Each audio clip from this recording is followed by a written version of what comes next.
Assalamualaikum warahmatullahi wabarakatuh. Perkenalkan, nama saya Sandi Agustiawan dari kelas Jurnalistik 1953A dengan NIM 1930503089 MK Manajemen Media Massa. Video ini dibuat untuk memenuhi tugas UAS mata kuliah Manajemen Media Massa.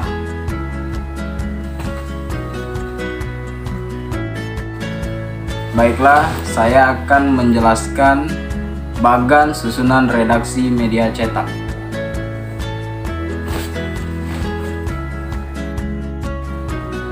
Yang pertama adalah Dewan Komisaris. Dewan Komisaris adalah para pemilik perusahaan atau beberapa orang yang ditunjuk dalam periode waktu tertentu untuk mewakili para pemilik perusahaan. Anggota Dewan Komisaris diangkat dan diberhentikan melalui Rapat Umum Pemegang Saham atau RUPS. Dewan Komisaris dipimpin oleh seorang komisaris utama. Tugas utama dari anggota Dewan Komisaris adalah melakukan pengawasan terhadap Dewan Direksi dalam mengelola perusahaan.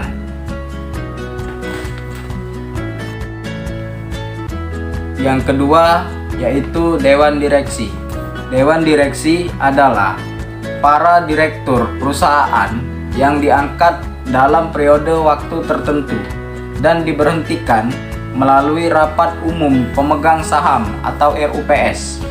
Dewan Direksi bertanggung jawab untuk mengelola perusahaan dalam mencapai tujuan-tujuan yang setiap ditetapkan dalam RUPS. Dewan Direksi dipimpin oleh seorang direktur utama yang akan membawahi, mengkoordinasi, dan mengawasi pelaksanaan tanggung jawab dari tiap direktur di bawahnya. Yang ketiga yaitu Pemimpin Umum. Pemimpin umum bertanggung jawab terhadap semua operasi penerbitan pers yang mencakup bidang idealisme dan komersial organisasi media cetak. Pemimpin umum inilah yang menggariskan arah kebijakan media cetak tersebut.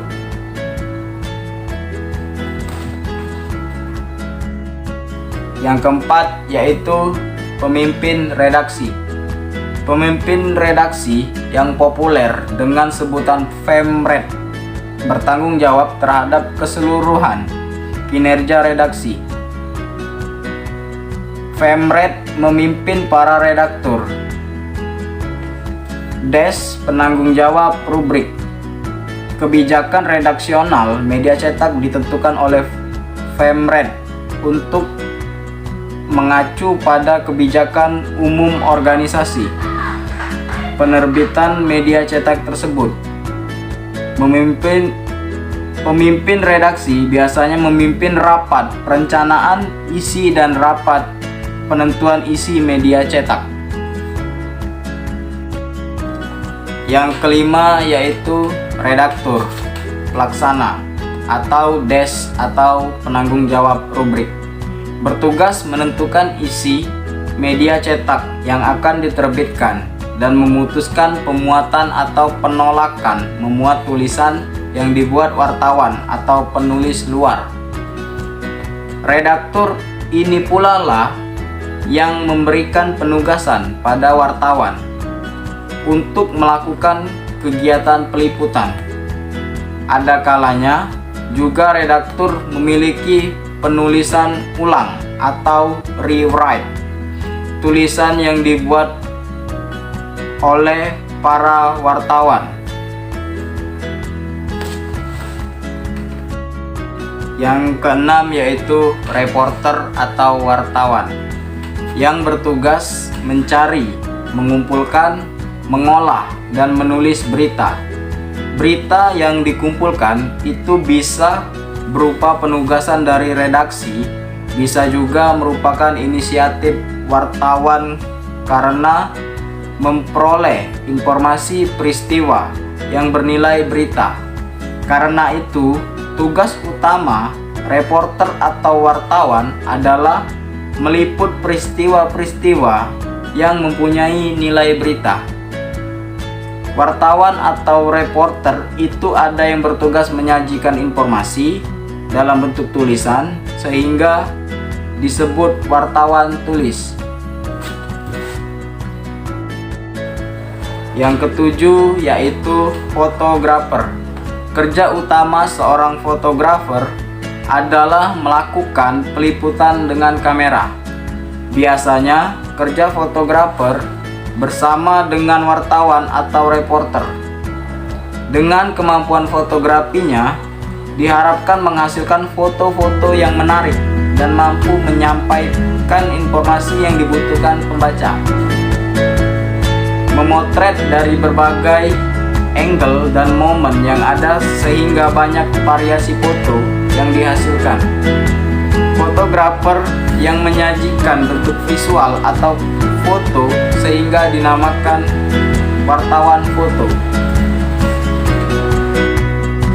Yang kedelapan yaitu pemimpin perusahaan yang bertanggung jawab terhadap kelangsungan hidup anggota organisasi media massa. Pemimpin perusahaan bertanggung jawab atas sisi bisnis organisasi media massa. Jantung pemasaran media cetak ada di bawah kendali pemimpin perusahaan. Pemimpin perusahaan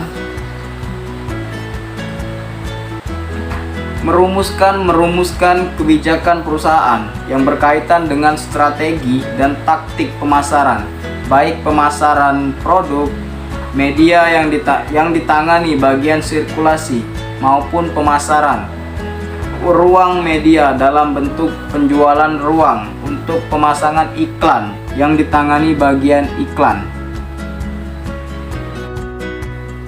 Yang kesembilan yaitu bagian sirkulasi yang bertanggung jawab pada kegiatan pemasaran, baik melalui penjualan secara berlangganan maupun eceran. Bagian sirkulasi menghitung jumlah produksi, jumlah pelanggan tetap dan eceran. Tentu saja, bagian sirkulasi pun akan mencari strategi yang tepat untuk penjualan koran, majalah, tabloid misalnya, dengan promosi yang berhadiah atau penyediaan potongan harga untuk berlangganan. Yang ke-10 yaitu bagian iklan. Bagian iklan yang bertugas utama adalah manajer iklan yang mencari pemasang iklan dan menjual ruang-ruang iklan yang disediakan media bersangkutan. Persaingan media membuat bentuk-bentuk iklan makin beragam. Bagian iklan mengembangkan strategi kreatif untuk memasarkan iklan, bukan hanya dalam bentuk penjualan ruang media cetak untuk iklan display, tapi dikembangkan bentuk-bentuk baru periklanan seperti infomersial, pariwara, advertorial, atau paket-paket periklanan menyambut hari besar keagamaan. Yang terakhir yaitu administrasi atau keuangan yang bertugas untuk menangani bidang administrasi dan keuangan. Bagian ini menangani penggajian karyawan, pembayaran honorarium penulis luar, menyusun rencana anggaran dan pembukuan pendapatan. Pada bagian inilah disusun rencana anggaran dan pendapatan tahunan suatu media cetak. Oleh karena itu, bagian ini merupakan salah satu roh penting bagi usaha penerbitan media cetak. Baiklah, itulah tadi pemaparan materi dari saya. Kurang dan lebih saya mohon maaf. Kepada Allah saya mohon ampun. Saya akhiri.